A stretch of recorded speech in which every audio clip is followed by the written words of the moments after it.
படம் சூப்பரா இருக்கு. ரீசெண்ட் டைம் பெஸ்ட் மூவி தான். இது மனித காதல் அல்ல,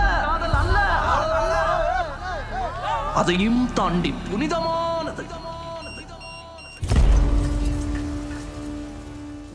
என்ன எல்லாரும் ரிவ்யூ போடுறாங்க, இப்போ ஸ்ரீசக்தி நீங்களும் ரிவ்யூ போட ஆரம்பிச்சிட்டிங்களான்னு பார்க்குறீங்களா?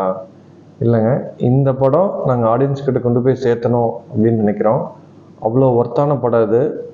படம் மலையாளமில் இருக்குது, சப்டைட்டில் இருந்தாலும் நானே ஒரு ஹெசிடேஷனோடு தான் படம் போய் பார்த்தேன், புரியுமா அப்படின்னு.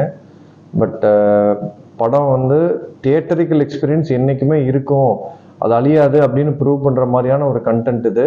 எனக்கு ரொம்ப இம்ப்ரெசிவான படம். படத்தை தியேட்டரில் வந்து பாருங்கள், நீங்கள் ஸ்பெண்ட் பண்ணுற டைம் கண்டிப்பாக ஒர்த்தாக இருக்கும்.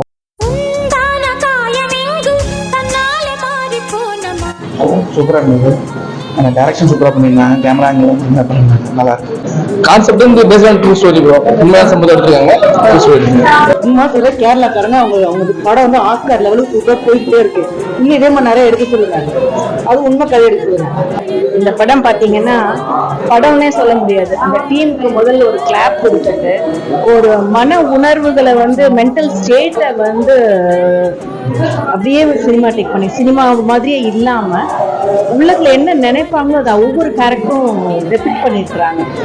இந்த மாதிரி ஃபிலிம்ஸ் நிறைய வரணும். மனிதன் உணர்வுக்குள்ளது மனித காதல் அல்ல, அதையும் தாண்டி புனிதமானது.